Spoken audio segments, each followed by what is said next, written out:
السلام عليكم ورحمة الله وبركاته. ازيكم عاملين ايه؟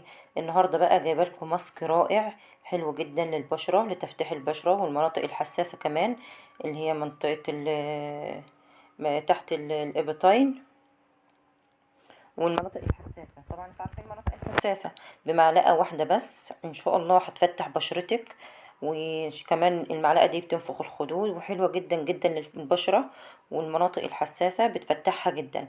اول مكون اللي هو مكون الخميرة ده بقى المكون الرئيسي بتاعنا النهاردة. وهحط عليه معلقتين من الحليب، معلقتين اتنين بس من الحليب. وطبعا في اخر الفيديو هقول لكم ايه فايدة كل مكون من اللي احنا حطيناه في الوصفة دي النهاردة. هقلب بقى الخميرة مع اللبن بالطريقة دي لما الخليط ينعم خالص والخميرة تختفي خالص كده في معلقتين اللبن. بصوا اقلب كويس جدا. الوصفة دي تحفة تحفة تحفة بصراحة، حلوة جدا. هتعمل معاكي تفتيح للبشرة من اول استعمال، من اول مرة هتفتح لك بشرتك. مع الاستعمال المستمر طبعا هتلاقي بشرتك حلوة جدا ورطبة كده وطرية. وطبعا احنا في الشتاء بشرتنا بتبقى ناشفة جدا، علشان على طول معرضة للهواء كده والسقعة، فبشرتنا دايما بتنشف. فالطريقة دي والوصفة دي مرطبة للبشرة وبتفتحها.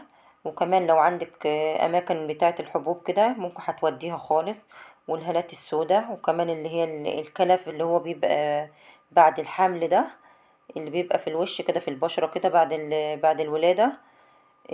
الوصفة دي ان شاء الله هتقضي عليه وهتقضي على اي اسمرار في البشرة. تالت مكون معانا اللي هو العسل الابيض، هحط منه معلقة كبيرة. والعسل دي مفيد جدا بصراحة للبشرة، مفيد جدا جدا كمان للترطيب وللتفتيح. طبعا وهنشوف برضو فوائد بتاعته كده ايه في الاخر. انا هنا حطيت العسل والخميرة واللبن، اقلبهم بقى كويس جدا. لسه برضو في مكون تاني اللي هو بقى الايه، النشا. هحط معلقتين صغيرين من النشا. النشا دي بتعمل برضو على تفتيح البشرة، حلوة جدا النشا. وطبعا اي مستحضرات تجميل بتجيبيها من الصيدلية او بتجيبيها من محل ادوات تجميل بيبقى داخل فيها النشا. طبعا اي حاجة بتجيبها من مستحضرات التجميل بيبقى داخل فيها نشا. بصوا انا عايزة القوام بالشكل ده كده، مش عايزاه اتقل من كده، لان احنا هنركنه على جنب برضو لسه، وهنشوف وصفة تانية بقى نعملها. الوصفة اللي هنعملها هنعمل تقشير الاول قبل ما نحط الكريم ده على وشنا. الوصفة دي حلوة جدا للمناطق الحساسة كمان، اللي هي منطقة البكيني ومنطقة الإبطين. بصوا بقى الوصفة دي أنا هستعملها الأول قبل دي.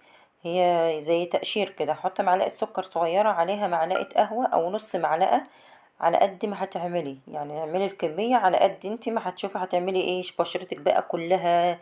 هتعملي مناطق حساسة هتعملي ايه، يعني المكونات اللي هتحطيها على قد الاستعمال. هحط هنا برضو معلقتين مية ورد. مية الورد دي هتجيبيها من عند العطار، والمكونات كلها سهلة وبسيطة جدا موجودة عندك، يعني قهوة وسكر. مية الورد هتجيبيها دي الازاز دي شاريها من عند العطار ب15 جنيه. هتستعمليها كتير جدا، يعني هتاخد وقت معاك طويل، يعني ممكن اكتر من شهر كمان. انا هقلب المكونات دي كويس، بس مش هخلي السكر يدوب قوي، عشان انا عايزه السكر كده يبقى خشن شويه على البشره، يبقى فيه حبيبات كده، عشان لما اجي ادلك بشرتي يعمل لي كده تقشير كده بسيط قبل ما نحط الكريم اللي احنا عملناه الاولاني دوت اللي هو بتاع الخميره. بصوا انا هقلب هدهنها كده بالشكل ده. ما شاء الله الماسك ده حلو جدا جدا بصراحة، جاب نتيجة يعني من أول مرة، مش بكذب عليك بصراحة. يعني استعملته أنا وبنتي بصراحة، احنا استغربنا أصلا يعني من الوصفة بصراحة. يعني تفتيح رهيب.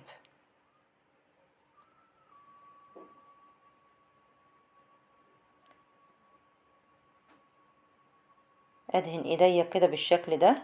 هتعملي بقى إيديك، هتعملي بشرتك وشك مثلا، هتعملي المناطق الحساسة. الوصفة دي ممكن تستعمليها، اللي احنا عملناها الاولانيه اللي هي بتاعه الخميره ممكن تستعمليها كل يوم، انما الوصفه دي هتعمليها بس 3 مرات في الاسبوع. اللي هي بتاعه القهوه والسكر هنعملها 3 مرات بس في الاسبوع. هغسل ايديا وارجع. شايفين النتيجة ما شاء الله، ومدية ايديا كده لمعان فظيع بصراحة.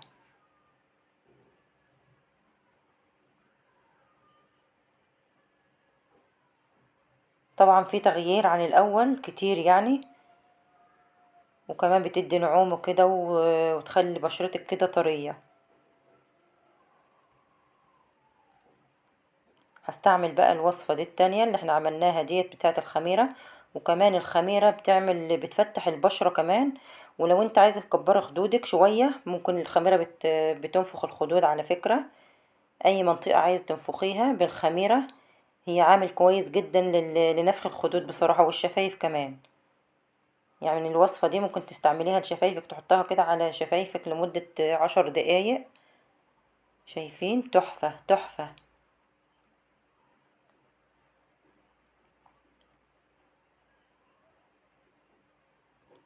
ادلك بشرتي كويس كده بايديا زي ما انتوا شايفين، تدليك كده لمدة 5 دقايق، وبعدين هسيبها على وش كده لمدة ربع ساعة، وبعدين اغسلها.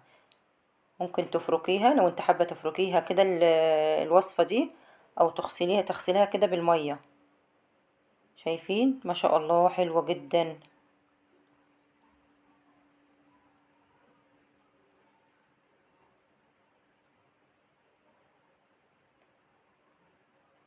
جربي الوصفة دي مش هتندمي بصراحة، لان مكوناتها سهلة جدا، يعني مكوناتها موجودة عندك في البيت اكيد. وكمان هتجيب لك نتيجة ما شاء الله يعني من اول مرة.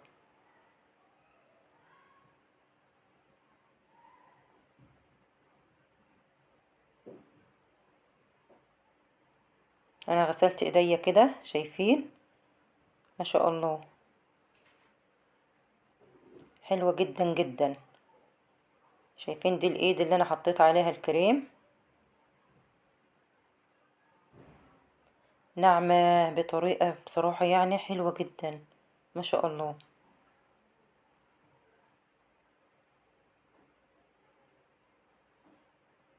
طبعا الخميرة دي حلوة جدا للبشرة، بترطبها وكمان بتفتح البشرة، وكمان بتدي كده ايه نضارة حلوة كده لبشرتك.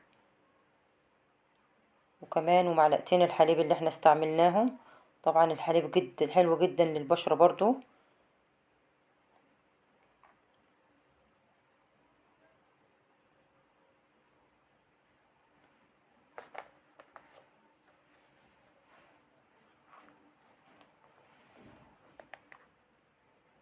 انا عايزة اقول لكم بقى كده كل مكون فايدته ايه. هنيجي عند الاول عند الخميرة. طبعا هنقول الخميرة بتحسن من نضارة بشرتك، وبتنعمها، وبتنقي كده البشرة من اي شوائب، وبتطهر بشرتك.